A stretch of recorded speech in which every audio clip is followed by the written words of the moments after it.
Papo and Yo is a fantasy adventure game developed by Minority Media Inc. and released on October 14th, 2012.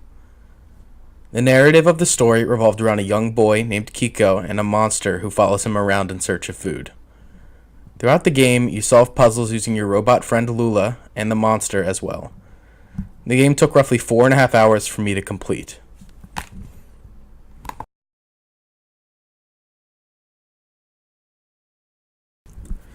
So what I took from Papo and Yo as to what its meaning could be was made clear in the ending sequence of the game. I believe the game is about a young boy who had an abusive, alcoholic father who tore his family apart. I believe Lulu to be a toy he used to cope with his family problems through play. I believe the Alejandra character was really just his sister in real life, not just an annoying stranger. And, of course, the monster was his alcoholic father. Even the frogs are a metaphor for alcohol throughout the game. When I first saw that, I was like, kind of curious as to why frogs were making a monster angry, and as I played, I realized everything was just an extremely vague metaphor for what the game was really about. This is shadowed throughout the game in real-life cutscenes also, but is entirely revealed at the end of the game through a sort of in-your-face symbolism to make sure you get the idea. I appreciate how this game took a serious subject story and used metaphors to make it more interesting to play while still keeping the tone understandably serious.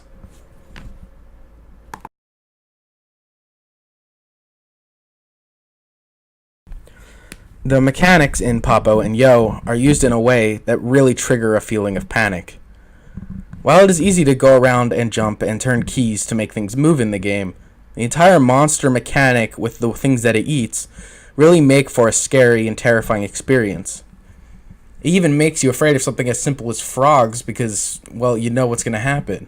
The entire atmosphere turns to a dark red and you begin to get chased by a giant monster from behind you of some sort because of the way the camera works.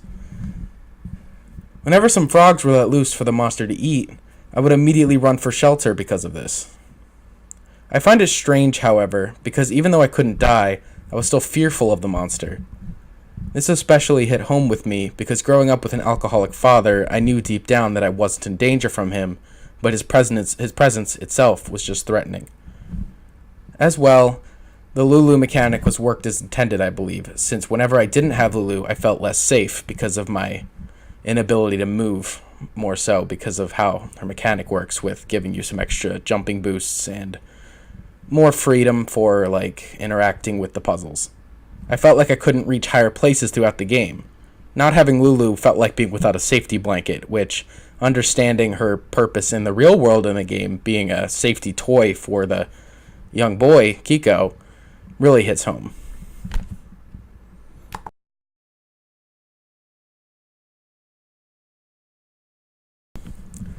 In Papo and Yo, there aren't really many goals.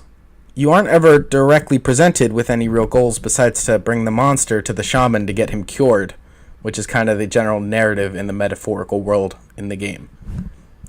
All you know from the start is to move forward and solve puzzles, which kind of works in the game's favor, as one of the messages in the game that they tell you at the end is to let go of your memories and just move on. Move forward. Don't worry about the past and just go straight and don't turn back. The only goals within the game are given from a strictly narrative standpoint. Tasks given to the player throughout the game are given in the form of puzzles. There aren't really any objective-based menu checkpoint system in the game. It's just move forward and do this by vague explanations and hinting with camera positioning. The entire game is just this, from start to finish in just one large sequence. You move buildings, you clear pathways to get the monster to his destination, the shaman. Using puzzles for the main tasks in the game really help to add some meaningful interactions that add to the game's substance since there is no death in the game. So using puzzles was a sort of a no-brainer, I suppose, because if you have no death or combat, make the challenge the puzzles, which is always actually, it works for this game because when you're dealing with an alcoholic drunk person, as the game heavily implies, things can get really difficult and puzzling fast, and sometimes you just have to try and work around them, which, as I said already, can be very puzzling and strategically complicated.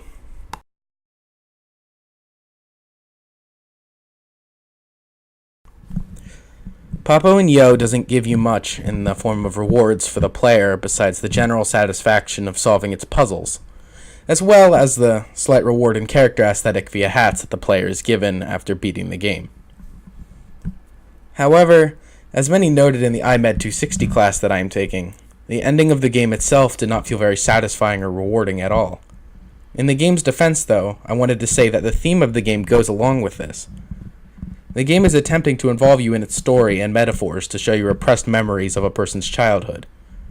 The rewarding feeling of each solved puzzle, as well as the subtle hats, as well as the theories behind the game's purpose, all carry the game while still keeping its very serious tone of what it's actually about.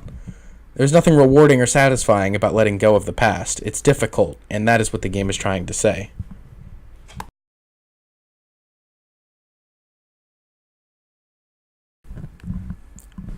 The game itself, Papo and Yo, is not challenging really in any way. In fact, I would even like to say it's easy. The game has no death mechanic or overly extreme puzzles, and makes for, honestly, an extremely short metaphoric story.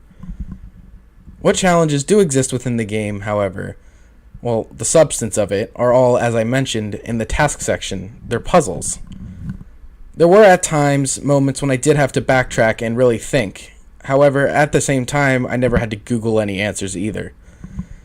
I will say that I do believe that there should be a death mechanic in the game, or something else to really make the game more difficult.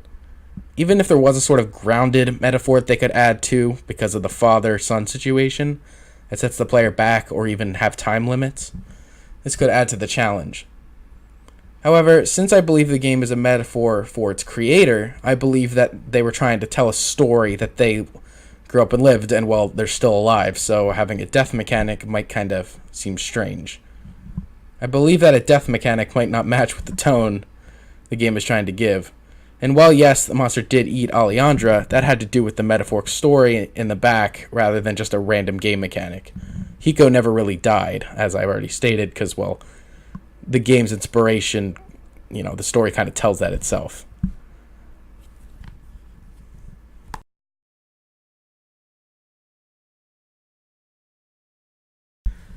Now, I'm going to go into a section where I will discuss all the connections of the mechanics and purposes of all of the games, all 4 of the games I have covered so far this semester.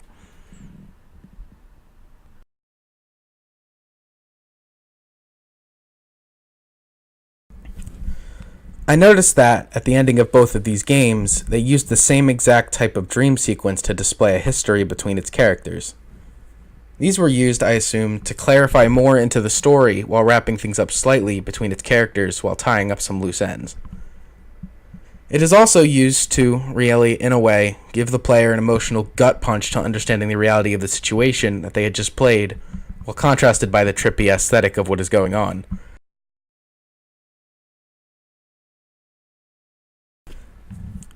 Both Papo and Yo and This War of Mine displayed an extreme lack of control about what you could do and, your character's power over what's happening in the story. Everything that happened in the game felt just completely out of your control, which was the overlying point I'm trying to make here. You can't stop your abusive, alcoholic father when you're just a young child, and you can't stop your country from being invaded when you're just a civilian. Things happen, and losing control can really scare a person and really makes you kind of feel very, very human.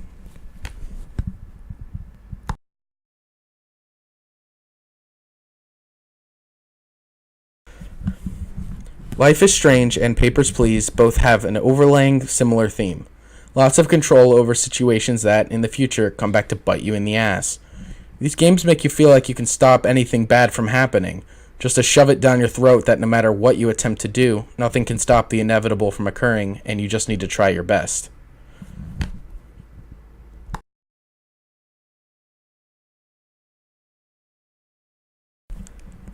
This War of Mine and Papers, Please both attempted to use lots of backstory behind constant random strangers to make you think about your ethical and moral choices.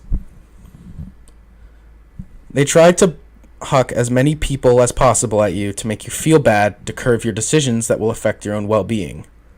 Whether you screw strangers over or not, you need to make sure you have money to take care of your own overhead in both of these games. You need to make sure you have food for your family or roommates or whatever you want to call who you live with in this war of mine.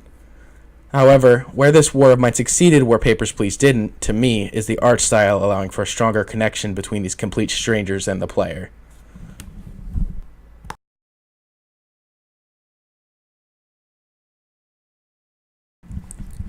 In conclusion, all of these games attempted and mostly succeeded to me what they were trying to convey in their messages. While some games could use some improvement in some areas that could really help, they all managed to make me feel what they were trying to do. This war of mine made me try to be a goody-goody, but made me quickly realize how doing the right thing can result in my own demise.